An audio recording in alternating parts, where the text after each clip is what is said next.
Welcome to another edition of the MMA Lockcast. I'm your host, Manpreet, aka MMA Lock of the Night, and your boy on Twitter at MMALOTN. This week we're going over UFC Vegas 29, headlined by Jung Ige and the Korean Zombie. A great featherweight fight. I really can't wait to see how this one plays out. And in the co-main event slot, we got Oleinik going up against Sergey Spivak. A little bit of a questionable placement, but when you look at the rest of the card, it kind of makes a little bit of sense. But there are definitely some fun fights on the undercard that I truly can't wait to break down for you guys. The one that I'm probably most excited for has got to be Kanako Murata versus Vera Jandiroba. We get two very solid grapplers going up against each other, one with a freestyle Olympic wrestling background and one with a black belt in BJJ, probably one of the better BJJ black belts that we have in the UFC, and I truly can't wait for that fight to play out and see which fighter is able to impose their will even more.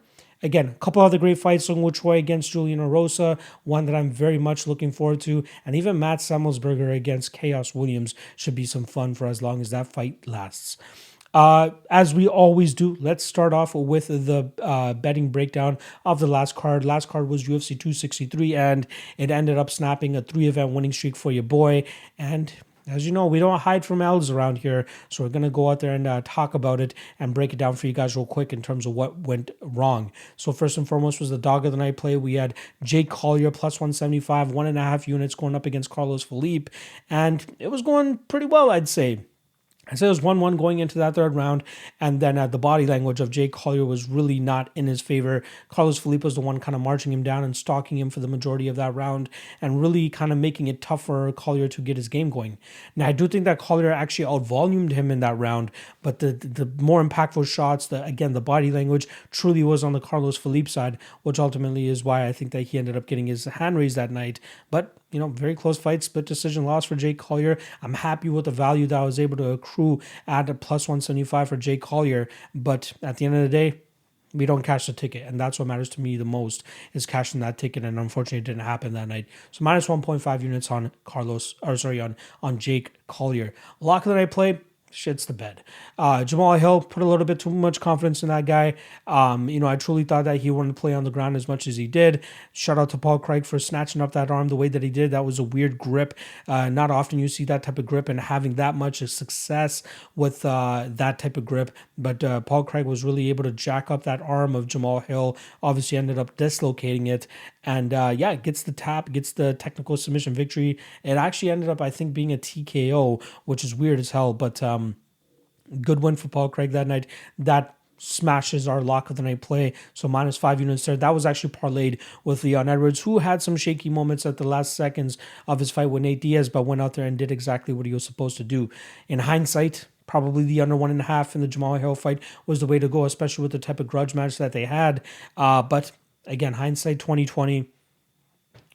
We don't know these things until after the fight, right? So crushing loss there, but it is what it is. It snaps the 3-event winning streak. I think overall 14 out of the last 17 events are wins, but I want to keep that trend moving and get back on another winning streak for you guys, and hopefully we can do that this weekend, starting off with UFC Vegas 29. Now, as you guys know, for the Patreon, link is in the description below, $5 a month. I drop my bets on there as soon as I make the play.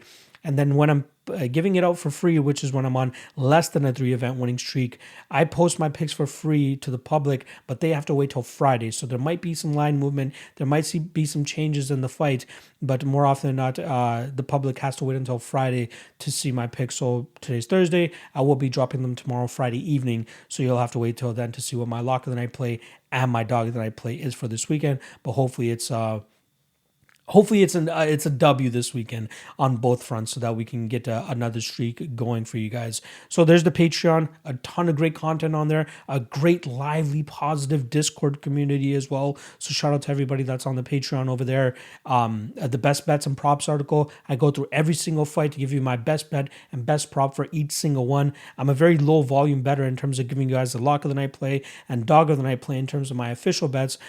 That's why I have the best bets and props article, to give you guys my thorough thoughts on every single fight and then give you guys my best bet and best prop on that. Something else that I'm going to be adding, most of you guys know if you guys have been following my YouTube channel for a while now, I drop prize picks tips where I give you guys my 3 best prize pick spots for every single card. What I'm going to be doing moving forward, starting with this week, is I'll keep doing my 3 best prize picks tips and drop that on the YouTube channel for free for everybody, for the public. But on the Patreon, I'm actually going to go through every single fight once again, very, very briefly, maybe 1 or 2 sentences, nothing crazy, but at least give you guys my best spot for the prize picks for every single fight on the card. That's their projected totals in terms of fantasy points, minutes, significant strikes, takedowns. I'll give you what I think my best spot is for every single fight through an article on the Patreon. So once again, make sure you guys check out the Patreon. Link is in the description below. Last thing I want to plug before we get into the breakdowns is Coolbet. Coolbet is a fantastic website if you guys are looking for a new bookie. They have great odds. They allow you to parlay props. That's something that a lot of people try to take advantage of or look for in their bookies. Coolbet definitely allows you to do that. So make sure you guys go check out Coolbet. And when you guys sign up, use promo code MMALOTN2. That's the number 2, and they'll match your initial deposit up to $200. Trust me, you're going to want to take full advantage of that because they have great odds, great props, and trust me, you're going to want to take advantage of that.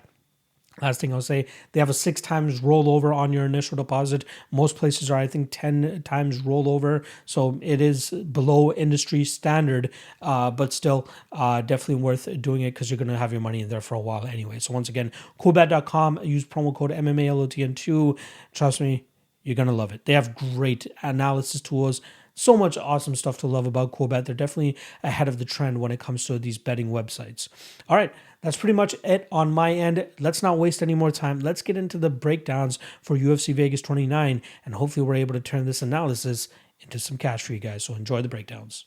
Casey O'Neill versus Lara Procopio. We got minus 150 on Lara Procopio and plus 130 on the sophomore Casey O'Neill. Let's actually start off on the Lara Procopio side, as I was very happy to cash her as a slight underdog against Molly McCann in her last fight, as a lot of people were overlooking her, or in my opinion, a lot of people are just overrating Molly McCann and what she brought to the table.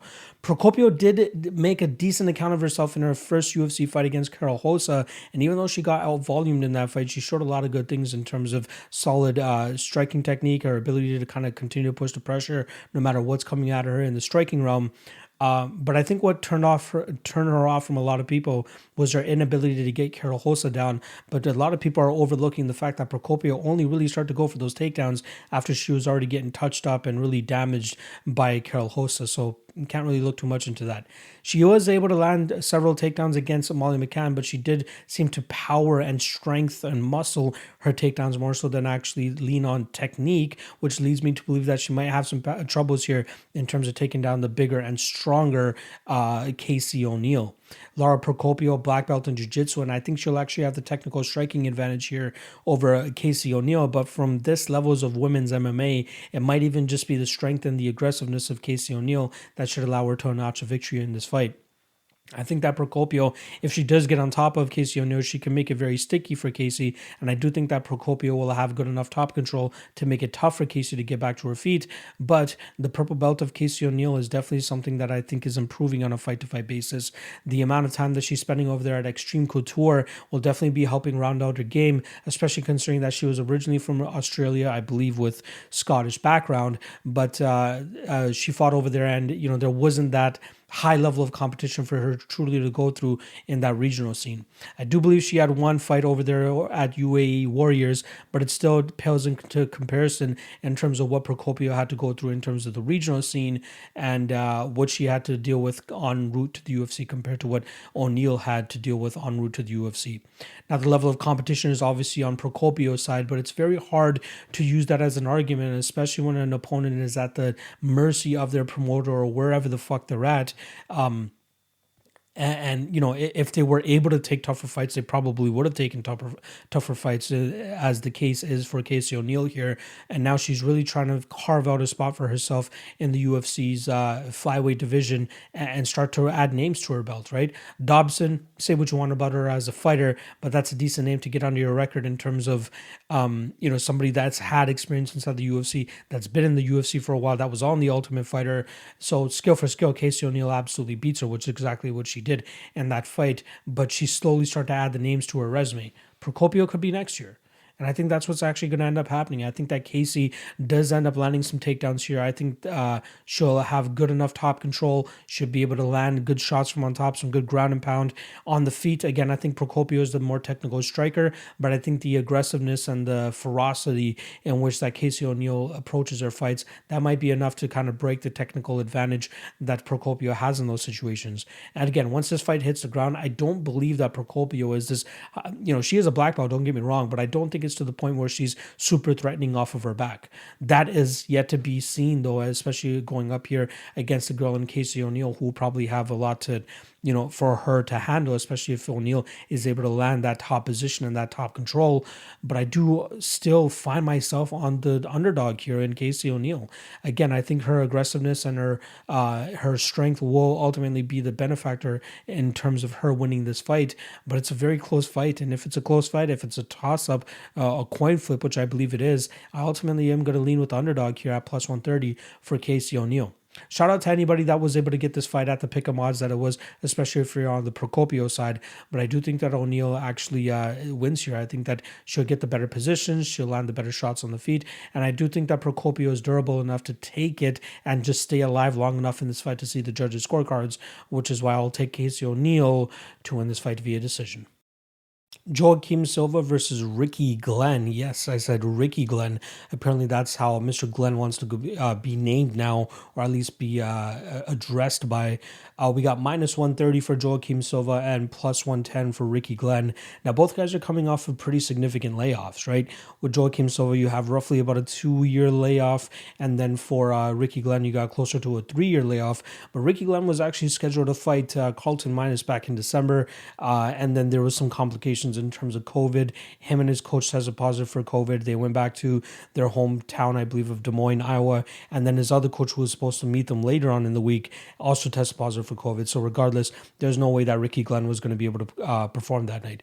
Then he takes roughly about 6 months off, and I think that was more so his inability to actually secure a fight. He had said in a recent interview with James Lynch that he was waiting for short notice opportunities and just waiting for an opportunity to jump in, but nothing really transpired. He just recently became a dad, so we're going to start to get father Ricky Glenn going into the cage, and I'm interested to see how that type of change in his mentality actually affects his game. Ricky Glenn also going out there and, again, performing as an underdog here, but is also coming off a hip surgery, something that had kept him out of the cage for as long as it did. Last time we saw him, he went out there and lost a decision to Kevin Aguilar in a fight where he was primarily the one moving forward, but Kevin Aguilar was the one landing the much better shots, obviously landing significant strikes that the judges were seeing, and then it really busted up Ricky Glenn as well.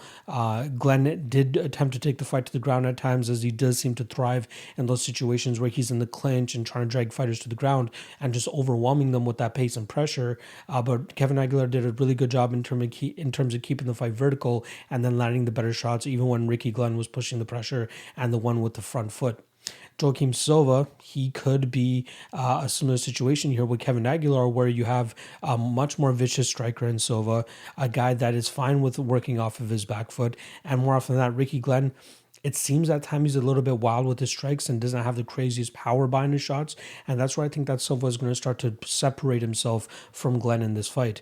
I think that we'll see Silva, even though he's not the more technical fighter here in terms of the striking, he does land vicious Muay Thai combinations. I believe he's in a value cow Thai guy as well, which obviously helps him in terms of getting his striking off. BJJ black belt, as we always know, but I'm not so impressed in terms of what we've been seeing off of his back. But he does have this viciousness about him, just as we saw in the Vince Pichel fight, which is a fight that probably he could have won, right?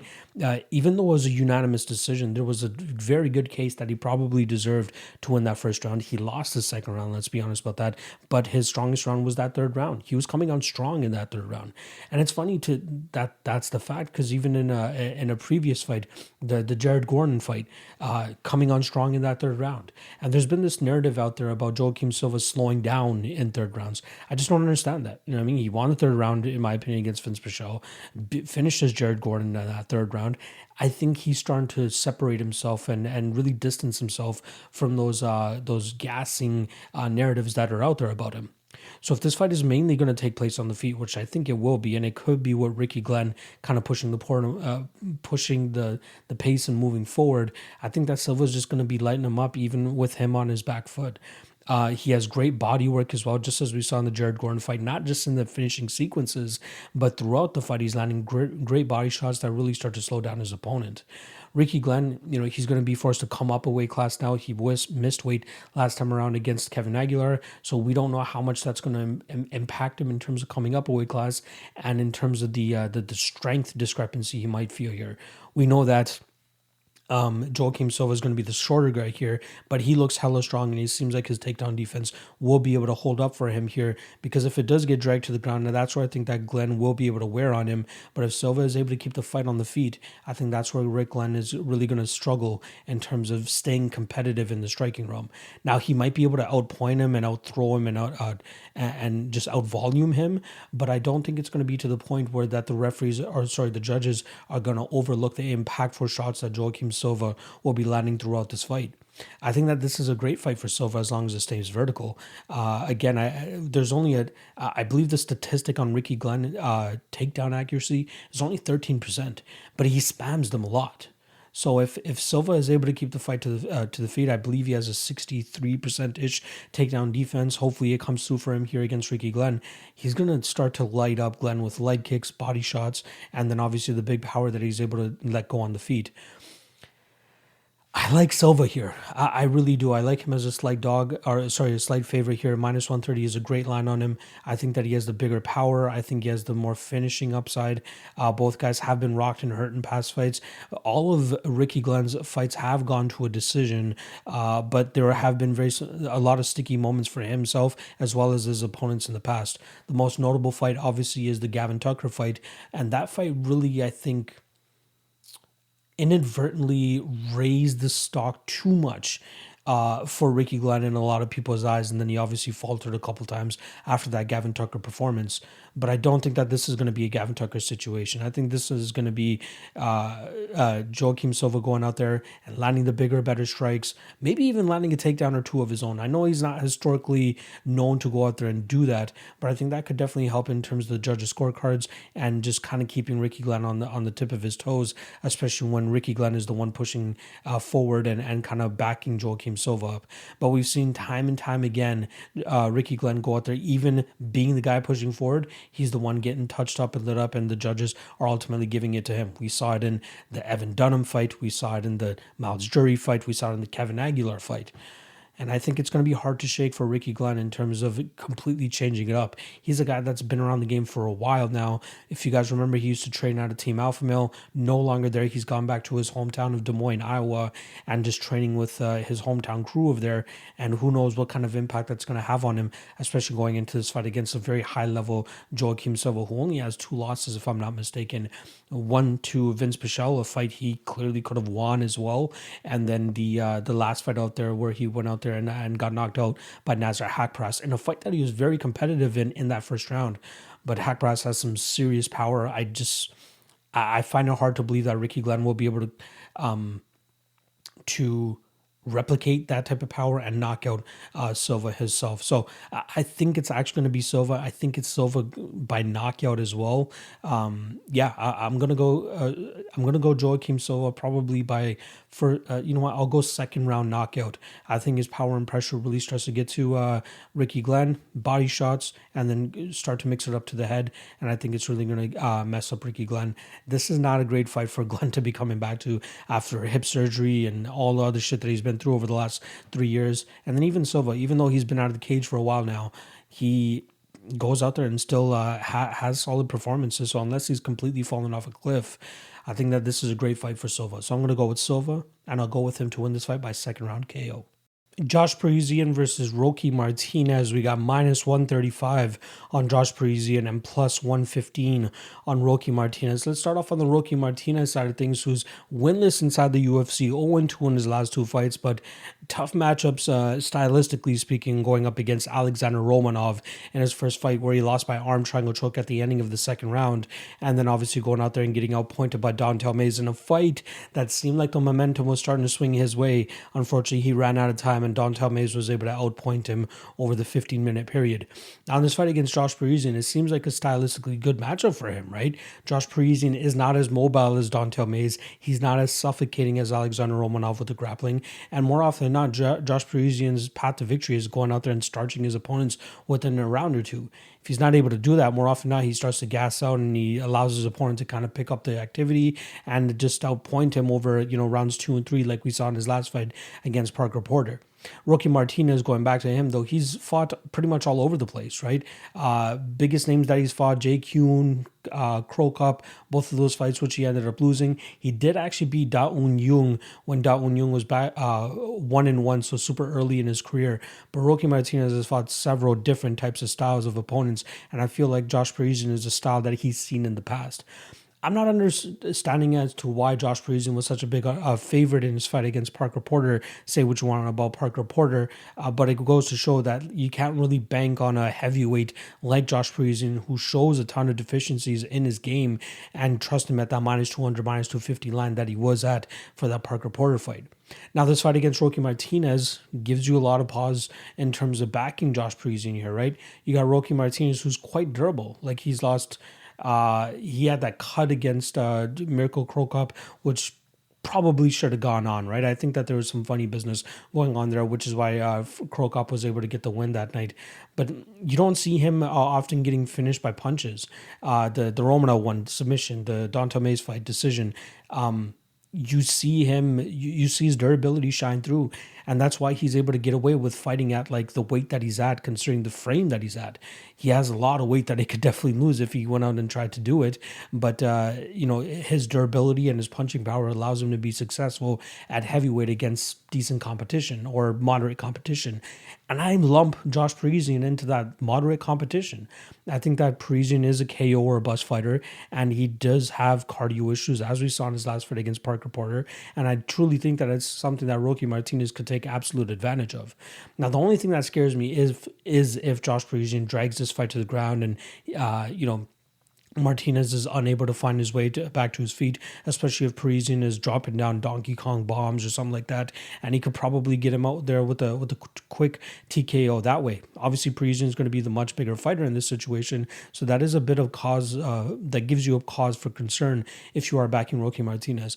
But I think if this fight gets out of the first round, which I think it will, you're going to get a great live betting line on Roque Martinez, so I'll definitely hit him after that.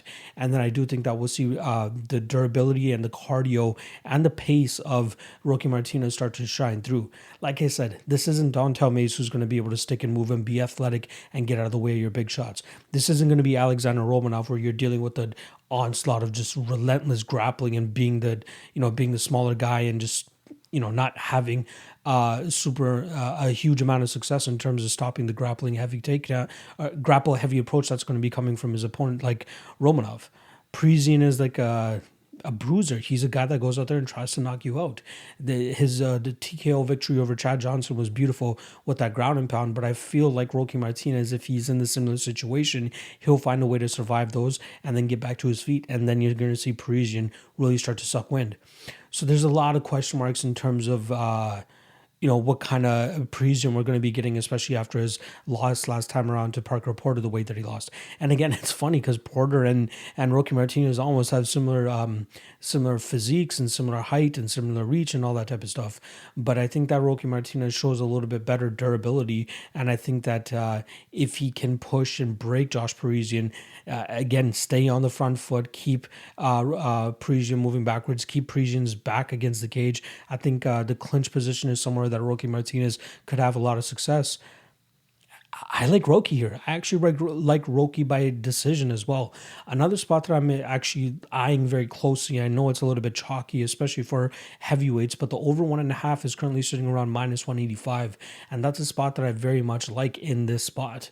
I think, again, both guys are quite durable. Roque Martinez is not a crazy heavy puncher. He does have some solid power in his hands, but Josh Parisian has a decent chin of his own, so I could definitely see this being a clinch for us for the first little bit. I could also see Parisian being very calculated in his approach in terms of not blowing his wad like he did it last time against Parker Porter. And this fight, could be a clinch fest for certain aspects of this fight, and could be really slowed down. And there could be grappling exchanges. There could be a lot that goes out there in terms of making this fight go over that 7.5 minute mark. And I think there's a reason it's at -185. Because both guys durable, show tendencies to kind of struggle to take their opponents out, more so on the Martinez side than the Parisian side. But Parisian's going up against a guy that's very, very hard to put away, like I said. So my favorite play in this fight is the over 1.5. Again, I know it's a little bit chalky, but I do like the underdog here. I do think that Roque Martinez can break Parisian similar to how Parker Porter did and then take home a decision victory. So ultimately, I'll be picking Roque Martinez, and I'm going to take him to win this fight via decision. Chaos Williams versus Matthew Semelsberger. We got -150 on Chaos and +130 on Semelsberger. And this is a fight that I'm intrigued by to see what Chaos Williams can bring to the table, as I'm still not fully sold on the guy. Last time we saw him, he went out there and lost a decision to Michel Pereira, where he was unable to get his big striking game going, as Pereira did a really good job in terms of staying on the outside, picking him or sticking and moving, I should say, and landing some good takedowns at opportune moments to really sway the judges in his favor. Again, I pretty much thought that Pereira was doing really good for the majority of that fight, fighting the way that you should, especially against a heavy puncher like Chaos Williams, who packs a lot of power in his punches. Now, my question marks about Chaos Williams are what it looks like for him after that first round. Now, he has a handful of wins by decision, but I truly think that his opponents in those fights made some crucial mistakes that I don't think that you'll see fighters at this level make, and I do think that will cause Chaos Williams some confusion and some concern going into these fights.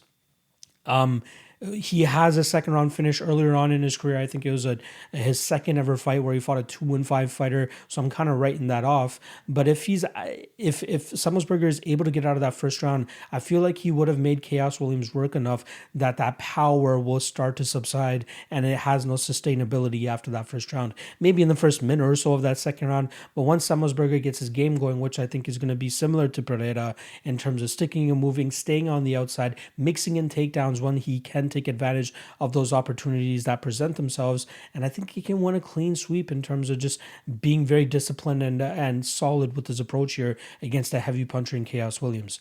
I still feel like Chaos Williams has some technical flaws in his striking abilities, as he's been able to get away with his knockout power earlier on in his career. The most technical strike I think I've ever seen him throw was when I had big money against him when I took Abdulrazak Al Hassan. But outside of that, he still throws wide winging hooks. It takes a lot of energy for him to expend on that. And I think he telegraphs his big shots a lot, which I think Matthew Semelsberger will be able to see coming here.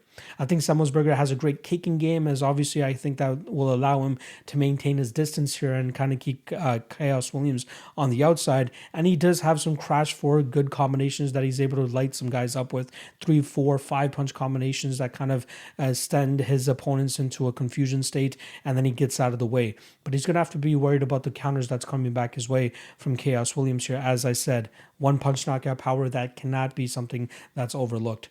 I don't think that Chaos Williams will sniff top 15, to be honest. To have in my opinion, a one-dimensional approach, kind of focusing on your knockout power to get the wins, it's only going to take you so far. Does Semelsberger fall into that category of guys that he can go out there and knock out? Absolutely. Semelsberger only 10 fights into his MMA career, 8-2. He has been stopped via punches earlier on in his career, but he's been really able to put together a solid win streak over his last several fights that have truly made him look to be a guy that could have some solid potential.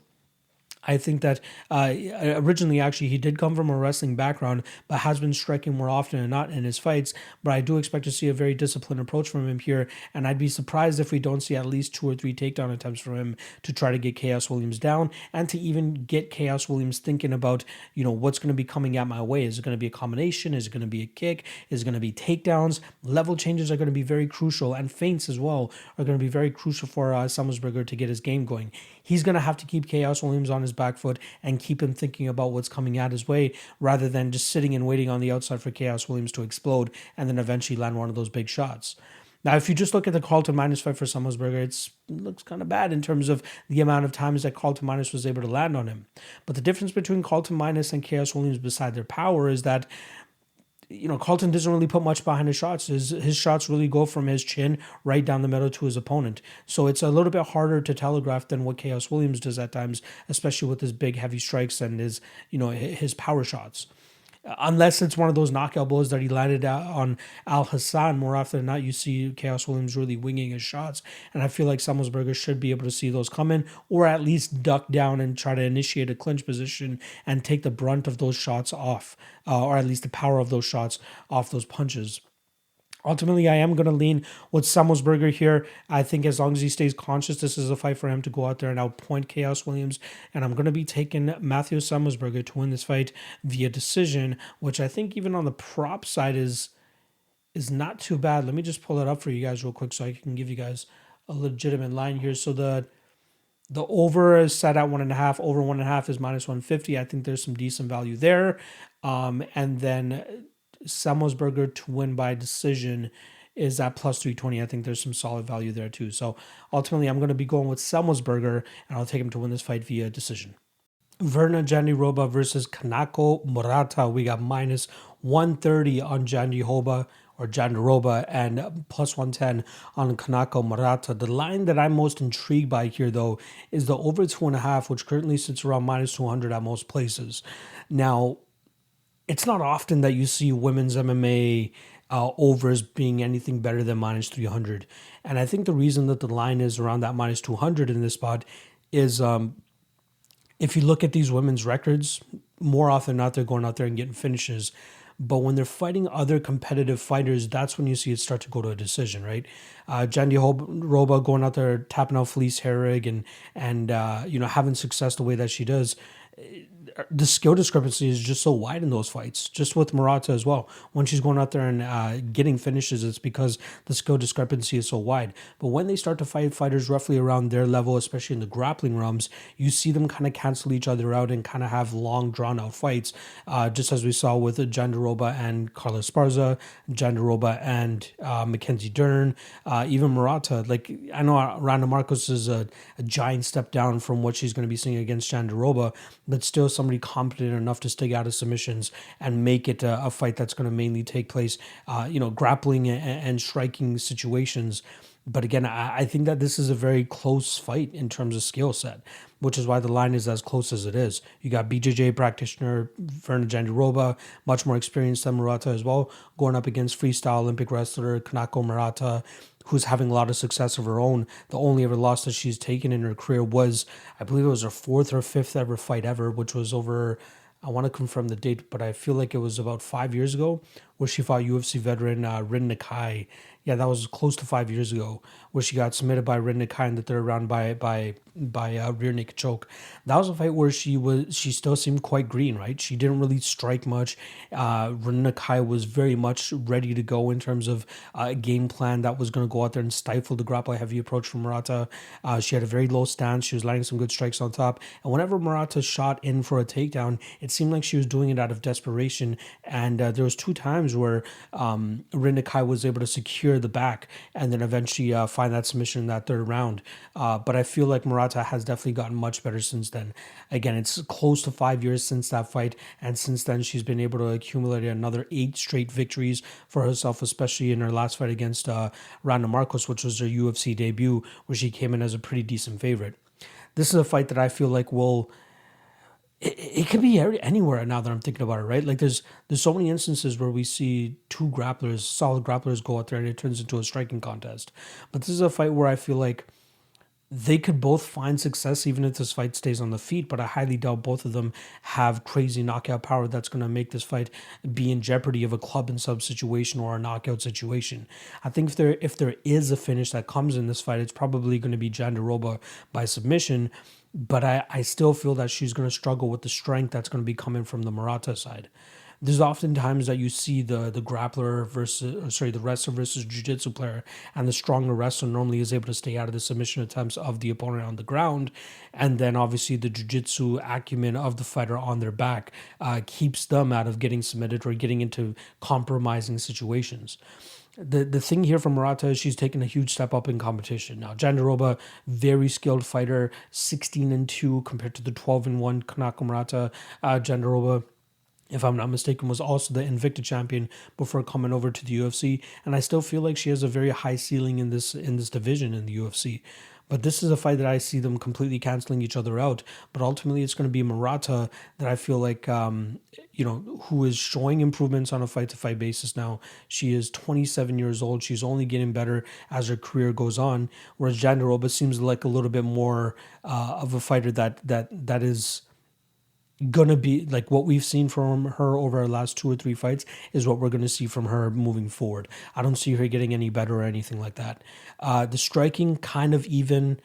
I feel like I don't even know who you give the advantage to, but I feel like you are seeing improvements from Murata on a fight-to-fight basis, whereas Jandiroba, it seems like her striking is serviceable enough to eventually get the fight to the ground where she wants to get it to and to get her jiu-jitsu going. However, she's going to struggle to get Murata down here, right? Jandiroba historically has a decent wrestling game, but she's going up against a freestyle wrestler here in Murata who has tons and tons of experience in terms of nullifying takedowns and keeping the fight vertical. Again, I see a ton of clinch situations. I see a ton of stalemate situations. Murata being strong from on top, nullifying the jiu-jitsu game of Jandiroba. And I think we see Murata go out there and grind this fight out via decision. Very close fight though. Again, Jandiroba could potentially hit reversals here. There are instances where you see Murata kind of have her hands down on the mat, which is a no-no, especially when you're going up against a high-level BJJ player. And there have been times where we see Murata get locked up in some arm bars, but she seems calm, cool, and collected in those situations in terms of getting her arm out of there and getting out of any serious trouble. She's going to have to very much mind her P's and Q's here against Jandiroba, as I do believe that this is the best BJJ specialist that she's fought in her 13, 14 fight career. So if she can be sure that she's on top of that, which I truly believe she is, man, going up, taking gradual steps up in competition, this is easily the best fighter that she's fought to this point. You got to believe that she's going to go out there and have some solid success. Some solid success in terms of landing takedowns, being heavy on top, and nullifying the jiu-jitsu game of Jandiroba. Yeah, again, the spot that I like the most, over 2.5, minus 200-ish. These fighters are going to cancel each other out. There's going to be a lot of grappling sequences, a lot of situations like that, but I don't think that we'll see a finish from either person. And if you do go heavy on that over 2.5, I think the best hedge situation is taking Jandiroba to win by submission, which I think is between plus 250 and plus 300 last time I checked. But that's, if you want to save yourself in case, in case of a finish, like I said, it's more than likely going to be Jandiroba by submission. But ultimately, I will be going with Murata by decision. I think she'll nullify the takedowns of Jandiroba, which will probably be coming. I think this could turn into a slop fest in terms of a striking fight. And then if it does get into the grappling situations, I think it will be Murata on top. And her heavy pressure on top, her ability to pass at least into half guard to stay out of big trouble will allow her to stay out of the submission game of Jandiroba. But again, very close fight. I'm going with the over 2.5, and I'm going to go with Kanako Murata to win this fight via decision. Alexa Camur versus Negumereanu. It's going to take me a little bit of while to get that name down. Negumereanu. Negumereanu is coming in as a plus 2 dog, especially after a long layoff now too. After he had lost to Saparbeg Safarov, I believe that was back at the beginning of 2019, and the return on Alexa Camur is at minus 250, who's also coming off a decision loss last time around to William Knight. Now on the Alexa Camur side, 7-1, still kind of raw, 25 years old, training out a strong style. Obviously, that's the gym that Stipe Miocic calls home. There's a lot of hype on Camur to go out there and, come close to what Miocic has been bringing to the table. But I think that's a little bit too lofty of goals at this point in time. Let's let this guy just flesh out a little bit. He's only 1-1 in the UFC. Very underwhelming performance against William Knight last time around, but I do think that he has all the chops and abilities to go out there and beat a guy like Negumereanu, who has pretty much been fed tomato cans his entire career up until coming to the UFC. If you guys notice, most of Nick's victories or actually fights have come for a promotion called RXF, which is actually the local Romanian promotion where a lot of guys just get set up to win and then eventually make it to the big stage, whether it's the UFC 1, Bellator, whatever it may be. But RXF, it was definitely a very pro Negumereanu, trust me, especially with the level of competition that he was fighting and some of the records that you were seeing there as well. He was able to go out there and starch most of his opponents without much resistance, which is why he looked like such a solid fighter. But then once you get that Saparbeg Safarov fight under your belt, you truly see that he's not what he was built up to be when coming to the UFC. I feel like Camur has him pretty much covered everywhere here, and the only way that Negumereanu ends up winning this fight is if he ends up knocking out Camur.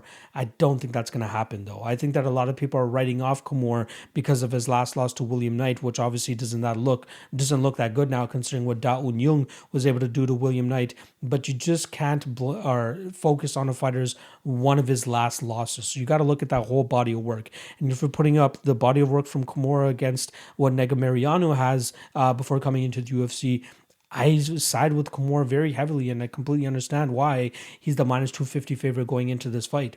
I don't think that this is a fight that you really need to overthink. I think that this is a fight where you'll see Camur stay out of the way of the big shots that are coming his way from Nick, and then he's going to be able to get his grappling game going, or at least be able to outpoint him from the outside, which should ultimately allow him to notch that decision victory. I think Negumereanu is very durable. I think he'll be able to take everything that Camur brings to the table here, and I do think that Camur will be cognizant enough in terms of staying away from the big power shots that are going to be coming his way. So I like Camur here. I like him to win by decision. I think he makes it look relatively easily as well. And Negumereanu, in my opinion, only really has a puncher's chance to win this fight, which is why he's the biggest underdog on this card. So ultimately, I'm going with Alexa Camur, and I'm going to take him to win this fight via decision. Diego Lima versus Matt Brown. We got minus 165 on Diego Lima and plus 145 on the immortal Matt Brown. Let's start off on the Matt Brown side of things, who's 2-3 in his last 5 fights. 2 of his most recent fights coming by knockout to Miguel Baeza, and then he loses a decision to Carlos Condit after that. 40 years old, Matt Brown, still fighting somehow. He retired, then ended up coming back, and it just hasn't looked that great for him. I think when he retired and came back, it was right after the Donald Cerrone fight, so he kicks it off with 2 wins where he was a minus 350 favorite over Diego Sanchez and Ben Saunders, 2 quick, and not quick, but like solid knockouts in those fights against very chinny fighters, and then once he starts fighting solid competition, he starts to come up short. Now, Diego Lima, I'm still trying to figure out whether he's the type of guy to beat Matt Brown, but I can definitely say that he's untrustworthy at this point in time, as especially with his last performance against Bilal Muhammad, where he seemed to have a complete gas tank dump after that second round or midway through that second round, and that's just not a good look. Now, that's very unlike him, though, right? Like we've seen in his 3-fight winning streak prior to that Bilal Muhammad fight, he was able to go out there and have decision victories over guys with solid gas tanks in Court McGee and Luke Jamal. So I'll either tee it up to his extended layoff after that Luke Jamal fight, which is why he didn't look as good in the Bilal Muhammad fight. But we also have to give some credit to Bilal Muhammad with his suffocating style that he's able to implement on most of his opponents. Now, Diego Lima, great calf kicker. It worked out pretty well for him in the Bilal Muhammad fight. But I do think that he's going to struggle here to effectively implement it against Matt Brown. Matt Brown still has heavy power in his hands. He's still decently durable. I don't know if Diego Lima is that type of knockout power that will put Matt Brown out, but it could definitely put Matt Brown into some trouble. I think it's going to have to come down to his calf kicks and his ability to implement them effectively so that he can slow down Matt Brown, take the power off of his shots, and then let his own hands go so that he could potentially find that knockout blow. Very close fight. I don't know. I think the odds are relatively accurate, but still too much juice for me to be paying on a guy like Diego Lima. But this should be a good fight for him to get back on track. I'm ultimately going to take him to win this fight via decision, but it's a closer fight than the odds indicate, in my opinion. I don't think that Diego Lima is this crazy good fighter, and I used to fade him before his 3-fight winning streak, and it worked out pretty well for me. But Matt Brown could definitely bring a different type of angle into this fight that Diego Lima has yet to deal with in the past. And again, that pressure, power heavy style of Matt Brown could definitely break a guy like Diego Lima, especially if he's having Diego Lima on his back foot for the majority of the fight, like a Bilal Muhammad, and that definitely does play into a guy's cardio depleting quicker and quicker if he's forced to back up for the majority of the fight. But ultimately, we'll be going with Diego Lima here. Again, I just don't have the utmost confidence and trust in him to go out there and get the job done, which is why I'll be keeping him out of most of my plays. But I am going to take him to win this fight, and I think he's actually going to win this fight via decision. But tough fight. Be very careful if you're going to be wagering on this fight. But I will go with the Diego Lima side of things, and once again, by decision. Wellington Turman versus Bruno Silva. We got minus 135 on the debuting Bruno Silva and plus 115 on Wellington Turman. Let's start off on the Turman side of things, who's had 3 fights in the UFC now with a 1-2 record. But most surprisingly, last time around, he got knocked out by Andrew Sanchez, a spot that not a lot of people saw coming, especially considering that Andrew Sanchez historically is not a heavy puncher. Now, one caveat I'll throw out there about Andrew Sanchez is that not a lot of people expect him to get the knockout, but I truly believe that he had the size, frame, and explosiveness to truly be a good knockout puncher, especially if he started to put some emphasis into his striking rather than just going out there and shooting desperation takedown after desperation takedown. And we definitely saw that in his Turman fight, which ultimately resulted in him getting the knockout, but it's hard to predict that before the fact. But good to see Andrew Sanchez slowly trying to round out his game and not just be a desperation takedown artist. So poor performance from Wellington Turman there, but we got to cut the guy a little bit of slack considering it's only been 3 fights in the UFC and he's only 24 years old, so he still has a lot of time to grow and truly flesh out to be one of the better fighters in this 185-pound division. Now he's going up against Bruno Silva, who hasn't even fought in the UFC yet had already popped for a USADA violation and has been on the shelf for a little bit now. But he has a lot of steam coming into the UFC, especially springing huge upsets in his last 2 fights as a plus 490 and a plus 450 underdog to Alexander Solomenko and Artem Frolov, respectively. Those are 2 fights that they did not expect him to go out there and win at M1 Global. And that's exactly what he did. And it was all due to his heavy power that he was able to put on these opponents and really hurt them in that way. Now, this is a quintessential grappler versus striker matchup where I actually favor the grappler here in Wellington Turman and his ability to get this fight to the ground. Who knows what kind of Bruno Silva we're truly going to get now that he's off of whatever sauce he was on when he was fighting on the regional scene. Bruno Silva did compete on The Ultimate Fighter Brazil, where he lost to Vitor Miranda, I believe, in his first fight, and then was able to went on to the regional scene, put together a solid record, and eventually came back to the UFC, or not came back to the UFC, but is now making his UFC debut. His takedown defense is very sketchy, though, and I think that's where Wellington Turman will truly thrive in terms of dragging this fight to the ground and threatening him with submissions, or at least staying on top and getting that control time that he needs to get that judge's decision. I'm torn between the submission prop and the decision prop. I'm ultimately going to be going with the decision prop here with Turman, as I do think that his grappling and smothering ability on top will be too much for Bruno Silva to handle. Again, it's very tough for me to go out there and back a guy that's coming off an extended layoff, not to mention that layoff being because of USADA making his UFC debut and the fact that he's a favorite at minus 135. I did see that BetOnline dropped Wellington Turman as a minus 170 favorite as the opener, and that line got steamed up quickly as he ended up becoming a plus 130-ish underdog as soon as the public was done with that those low limit openers. I still don't understand why they're so heavy on Bruno Silva outside of the fact that he has those 2 big wins in his last 2 fights. But there's just too many question marks for me, and the big gape or the gaping hole of Bruno Silva and his takedown defense, that's too much for me to overlook. And more often than not, if you guys have been following me for a while, you know that I tend to lean with the grappler, especially in these types of situations. So I'm going to be going with with Wellington Turman, but don't be surprised if you see me take a little bit of a shot on that Wellington Turman submission prop, as I do think it has some value, but ultimately I think it's going to be Wellington Turman grinding this fight out over 15 minutes and getting his hand raised via decision. Sung Woo Choi versus Julian Erosa. We got minus 145 on Choi and plus 125 on Julian Erosa, who's sprung together 3 straight victories for himself after originally getting cut from the UFC after getting knocked out by Julio Arce. Julian Erosa did pick up a win on the regional scene by submission and quickly found himself back in the UFC. I believe he took the fight on against Sean Woodson on short notice, coming in as a plus 400 underdog and springing the upset with a beautiful dart stroke finish, I believe in the 2nd or 3rd round against Woodson.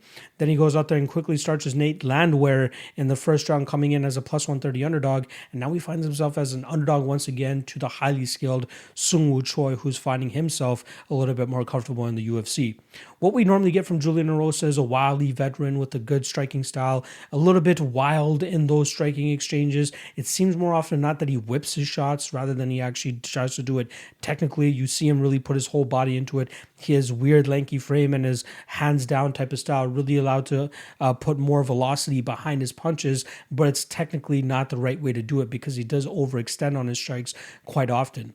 You don't want to be doing that against a technical kickboxer, Muay Thai specialist like Mr. Sung-Woo Choi, and I truly think that the straighter, crisper, and tighter shots are going to be the ultimate reason as to why he ends up winning this fight. This fight could potentially go under 2.5 as well. I'm seeing a lot of love out there for that plus money prop there, but I think ultimately it's going to be Choi outlanding Erosa. Better strikes, more impactful strikes. Erosa has been finished in the past, but I think his chin should hold up for him here against Sung-Woo Choi, who's going to have to defend takedowns because I'm expecting Julian Erosa at a certain point in this fight to have to go for takedowns. But we've seen Choi's takedown defense improve on a fight-to-fight basis, and I do think it will come through for him here as Erosa isn't primarily a wrestler, nor somebody that has amazing takedown technique. I expect this fight to start off pretty wild. Julian Erosa normally comes out like a banshee at the beginning of the fights, and then he slowly starts to settle into the fight, which is normally when his opponents start to take over. And that's exactly what I'm expecting with Choi here too.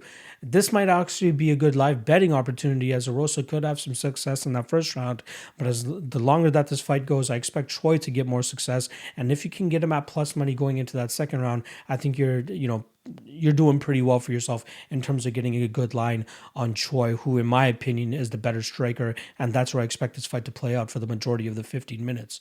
Again, there is a finish possibility on both sides here, but I do think actually it's going to be Choi that wins this fight by decision by just staying more calm, cool, collected, and disciplined, and just waiting to counter Erosa at the appropriate times, especially after Erosa throws his combinations and he just overextends just as we've known to see him do in the past. So good wins for Erosa over his last 3 fights, but I think he's running into a really stiff test here against Sung-Woo Choi, who should go out there and pretty much touch him up in the striking realm here, being the much more technical and savvy fighter, especially in those striking exchanges. So I'm going to be going with Sung-Woo Choi, and I'm going to pick him to win this fight via decision, although I'm not ruling out a potential knockout as he could catch Erosa as he's overextending on a punch. So I'll go Sung-Woo Choi by decision. Marlon Vera versus Davy Grant. We got minus 200 on Marlon Vera and plus 170 on Davy Grant. Now, this is a rematch of a fight that took place in February of 2016, back when Davy Grant was able to pull off a decision victory over Marlon Chito Vera that night. A lot of that victory had to do with Davy Grant landing takedowns and having good success from the top position in terms of controlling Marlon Vera, as well as going out there and landing some solid damage from on top. Now, both guys have obviously made some progress in that amount of time, right? That fight was close to just over 5 years ago, if anything. Marlon Vera has had about 12 to 13 fights in that span of time, whereas David Grant has been quite as a little bit more conservative in his approach in terms of being active inside the cage. He's actually had only, I believe, 5 fights since that Marlon Vera fight. And again, he's had some decent success. He's gone 3-2 in his last 5 fights, actually on a 3-fight winning streak right now. And 2 of those, he was actually the underdog, plus 130 against Gregory Popov. He was they were at pick-em odds for the Martin Day fight. And then for the Jonathan Martinez fight, who was scorching at the time, coming off a big win over Thomas Almeida, we had Davy Grant as a plus 250 favorite, or a plus 250 underdog, sorry. And once again, he continuously gets disrespected, and myself included, I was one of those guys that was downplaying Davy Grant's game a lot, but he has come a long way, and he's definitely showing those improvements inside the cage, especially over his last 3 fights. Now, again, like I said, plus 250 underdog to Jonathan Martinez last time around, and it was a very competitive fight. The first round, Jonathan Martinez had some solid success, and I believe he even hurt Davy Grant at near the ending of that first round. And then after that, David Grant came back with the fire of his own, and he was able to put the pace and pressure on Jonathan Martinez, which ultimately led up to the beautiful finish that he was able to uncork. I believe it was the same combination that he actually ended up knocking out Martin Day with in the fight before, and it just goes to show how much power David Grant actually has in his hands. Again, now he's a plus 170 underdog going into a fight where he's already beaten this fighter 5 years ago. And that, in my opinion, that has to do with Marlon Vera, obviously fighting Jose Aldo last time around, having a win over Sean O'Malley. The very close fight against Yudong Song probably could have gone his way too, but he has been making the progressions and he's been the one remaining more active. And for sure, a lot of people who are newer to the sport probably don't even realize that David Grant actually went out there and beat Marlon Vera 6 fights ago. Again, 5 years ago as well. Both guys making improvements, but I do ultimately have to side with the underdog here. I think there's a ton of value, which is why we're seeing the line start to close as fight week progresses, and it's due to both guys pretty much having the same skills that I think that David Grant will be able to exploit for Marlon Chito Vera. David Grant throws a lot of heavy strikes, couple combinations, nothing crazy, has a good side kick as well where he's able to maintain his distance. And Marlon Vera has some solid striking of his own, but it ultimately comes down to the grappling, which I think is ultimately going to be the downfall of Marlon Vera. Now, Marlon Vera, as we saw in his last fight, the entirety of round 3, he had his back taken by Jose Aldo, and that's not an aspect of Jose Aldo's game that we're used to seeing, right? You see Jose Aldo go out there, get his striking going, get his Muay Thai going, and that's usually how he ends up winning fights, with beautiful body shots as well. But he knew he needed that third round. He was able to secure that back position on Marlon Vera and then just keep it for the majority of that round. Again, very skeptical, and that just goes to show that Marlon Vera still has some issues to go out there and clean up.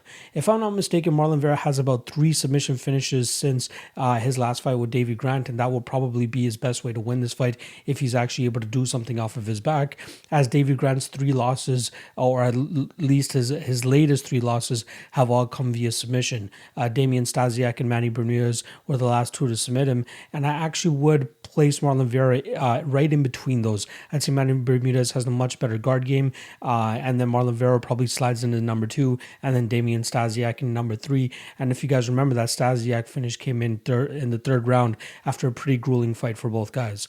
So I do lean with David Grant here. I think he's the value side. We've seen their fight already play out before, and it seems like Marlon Vera still has those deficiencies in terms of his grappling, which I ultimately think will be his downfall in this fight, especially with the guy in David Grant who has serviceable striking. He might be low on the numbers in terms of the volume, but I think that ultimately with his ability to rely on his grappling, his strong takedowns, his ability to mix in his striking and his takedowns is going to cause Marlon Vera a lot of troubles in this fight.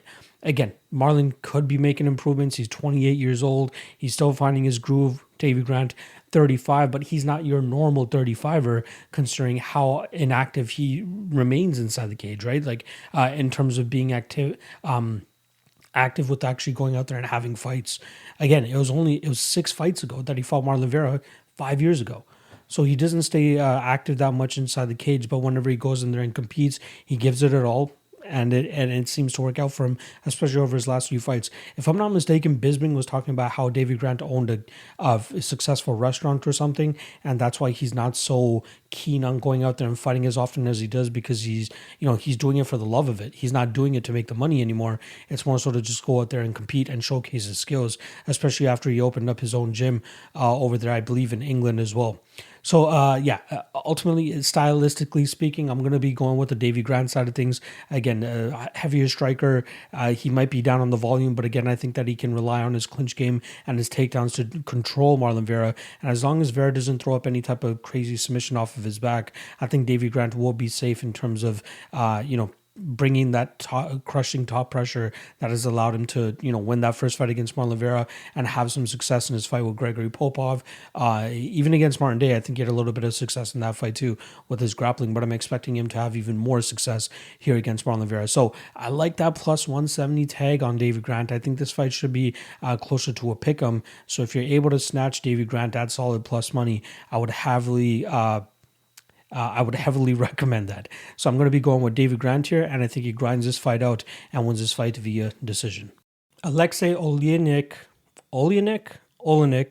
versus Sergey Spivak we got minus 230 on Spivak coming in as the second biggest favorite on the card, and the plus 190 return on Old Man Oleinik. Now, a lot of people are scratching their heads as to why this fight has achieved that co-main event slot. But the last several fights for Alexei Oleinik have actually been main event slots, so he's a little bit of a name. Call him a little bit of a needle mover, especially on these fight night cards. But I believe he deserved at least that co-main event slot. It would have been better to have, maybe some budding stars, some promising prospects to at least showcase in that co-main event slot. But here we are with a sloppy heavyweight fight that could potentially go a full 15 minutes, and it may not be what the UFC was expecting it to be when they match these guys up, and especially put them in this co-main event slot. Now, Alexei Oleinik, 2-3 in his last 5 fights, both of his last 2 fights getting knocked out by Derek Lewis and Chris Daukaus, but this is a completely different opponent in Sergey Spivak, and I don't believe that we'll see a quick knockout as we did in Oleinik's last 2 fights. Now, Oleinik is durable, I'd say, to a certain extent. The Fabricio Verdun fight and Maurice Green fights definitely showed us a lot. Even in the Derek Lewis fight, he had a lot of success early there. And if he had given up on that head and arm, or I believe it was a scarf choke, he probably could have transitioned to a different type of submission and probably gotten the win that way. But his stubborn ass wanted to go out there and try to make a statement by scarf hold choking Mr. Derek Lewis. The Chris Daukaus fight didn't play out in his favor at all. Daukaus, we obviously know, making massive improvements in his striking. His hand speed is, probably one of the best in the heavyweight division. And unfortunately for Oleinik, he was able to find that out that night by getting knocked out relatively quickly. Sergey Spivak's approach is mostly, I'm going to grind you out, I'm going to take you down, and I'm going to smother you and probably TKO you with ground and pound if I'm not able to get you out of there. If I'm, if I am able to get you out of there. His last 2 fights alone, a decision victory over Carlos Felipe, where he was just I don't want to say ragdolling, but he definitely grinded him out over that 15-minute period. And then the Jared Vanderaa fight, he was able to ground that fight over and over again, eventually finding that ground and pound finish, I believe, in the second round. I'd be very surprised if we saw Spivak go out there and try to grapple Oleinik right off the bat. That would be a huge no-no for the 14-fight veteran compared to the, 75-fight veteran Alexei Oleinik. Even though Oleinik's up there in age, he's 43 years old. He has a 17-year advantage in terms of experience over Sergey Spivak. Jiu-Jitsu is one of the last things to go. Just ask Damian Maia and some of these other older guys that are able to get away with just their Jiu-Jitsu. And so I'd be surprised if Spivak goes out there and tries to go after his game plan, which more often than not has been that ground and pound and that grinding approach. And I think we're going to see him go out there, stay behind a jab, try to stay disciplined, and stay on the outside until Oleinik starts to huff and puff, and then maybe start to get that grappling going where his size, strength, and his youth will truly come into play, and he might be able to take out Alexei Oleinik via ground and pound. The spot that actually intrigues me the most, and I think there is a little bit of a chance for this fight to hit, considering I expect to see a disciplined approach from Sergey Spivak to stay away from the grapple-heavy approach from Alexei Oleinik, is Sergey Spivak to win this fight via decision. Last time I saw it was around that plus 600, plus 700 mark, and I think it has some decent value here, especially in a fight between a young up-and-comer who wants to stay very disciplined against a crafty veteran like Alexei Oleinik. The over 1.5, even at that plus 135 mark, I think that's a decent spot, as I see this being a disciplined approach from both guys, which will push this over that 7.5 minute mark. But the more that Oleinik starts to slow down, the more worried I'll be about Spivak actually hitting that decision prop, because I do think he'll start to turn it up later in the fight and possibly try to put away Oleinik probably in that 3rd round. I believe the 3rd round prop for Spivak is plus 850, and I'll probably have a little bit of a sprinkle on that. But the earlier this fight is, the more in favor it is for Alexei Oleinik, in my opinion. So if Spivak is smart, I believe he'll try to keep this fight on the outside for the first maybe 6 or 7 minutes of this fight, then maybe start to engage in the clinch and the takedowns and try to really wear on Oleinik with his size and his strength. So once again, I'm going to go with Spivak probably by 3rd round TKO. I'm going to go with 3rd round TKO. But I will definitely be having a little bit of that decision prop, especially at that outrageous line that it's currently sitting at. So I'm going Sergey Spivak, and I'll go with 3rd round TKO. Time for the main event. We got Dan Ige going up against the Korean Zombie, and this is a fight that, in terms of odds, has pretty much been at a pick'em for the majority of this week up until this morning, where we're starting to get some action in on Dan Ige, and now he's up to about minus 125 at a couple of spots. But this is a very close fight. The line is very indicative of how this fight could play out, but in hindsight, it could end up looking like minus 300 one way or the other. But pre-flop, you got to believe that these guys are very evenly matched, and it's going to come down to small little things that will separate each other, or at least allow one guy to separate each other from the other, to go out there and pull off the victory themselves. So let's start off on the Korean Zombie side, who's coming off of a loss to Brian Ortega in a very unpredictable fashion. Not a lot of people thought that Ortega was going to be able to put on the pressure and pace that he was able to in the striking realm against Korean Zombie. Korean Zombie was a minus 200 favorite going into that fight, and a lot of people thought that Brian Ortega needed to drag the fight to the ground to have any success in that fight, but Ortega went out there and showed off some new skill sets he was able to acquire during his time off since he had initially lost to Max Holloway. I believe that was back at UFC 231. Could be off on that number, actually. But yeah, not a good look from Korean Zombie, especially getting rocked and hurt the amount of times that he did against Ortega. It's going to show that it seems to be that Chan Sung Jung is really starting to deteriorate in the quality of performances that he's able to showcase for us. I am a high believer that if he wasn't able to take out Hanato Moicano nice and early like he did, and if that fight was extended, it probably would have looked similar to what that Brian Ortega fight looked like, if not worse, as I do believe that Moicano is still the better overall fighter. His durability was not up to par that night. Frankie Edgar, same thing could be said. If Frankie Edgar's durability was holding tough like it did in the Pedro Munoz fight, that could have been a much tougher fight for Korean Zombie. But luckily for Zombie, he was able to get Frankie Edgar out of there relatively easily. And then last time we saw Brian Ortega obviously go to a 5-round decision and beat him that way. Korean Zombie, good, underrated grappler. Obviously, we remember him for having one of the first ever twister submissions inside the UFC over Leonard Garcia, and has a very crafty jiu-jitsu in his own right, but he definitely does have some power in his hands, which has allowed him to get victories in the last 3 out of his 5 fights, knocking out Dennis Bermudez, Hanato Moicano, and then Frankie Edgar. The Yair Rodriguez fight was one that was very close for him to getting his hand raised by decision that night. Yair Rodriguez really pulls one out of his ass with that beautiful backwards elbow that deaded Chan Sung Jung and allowed Yair Rodriguez to get his hand raised that night.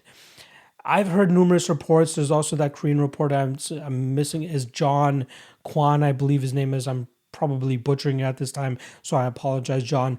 But he did actually state that this could possibly be the last time we see Korean Zombie compete, especially if he ends up going out there and loses. And that's not a great mentality to come into, especially up against an up-and-comer like Dan Ige, who just tasted his first, sample of a main event slot against Calvin Kattar 2 fights ago.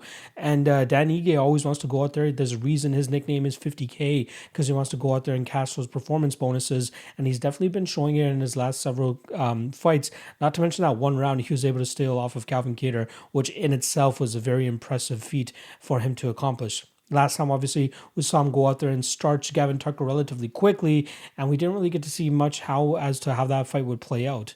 Now, in this fight against Chan Sung Jung, I expect Dan Ige to be the faster one. He blitzes forward pretty quickly. He closes distance pretty quickly, too. And I feel like he's going to be able to find the chin of Chan Sung Jung over and over again, landing the more impactful shots, and then eventually finding that kill shot probably in the 3rd or 4th round.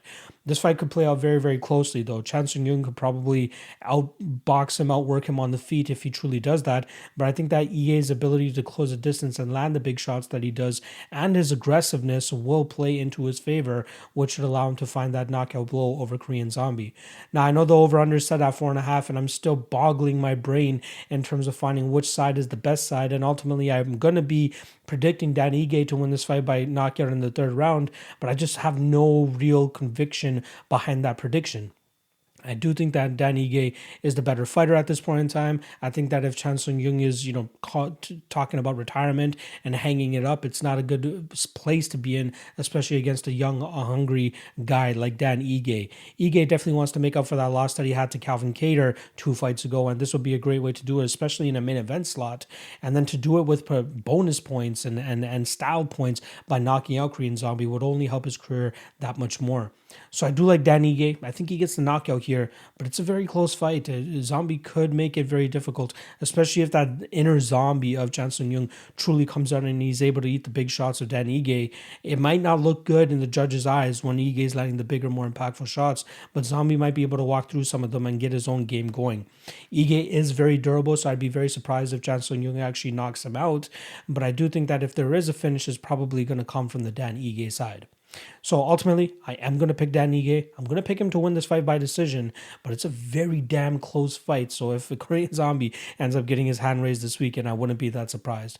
My money is going to be staying off of this fight if anything, I'll be putting a little bit of money on Dan Ige by KO, which I think is around plus 300 or plus 400.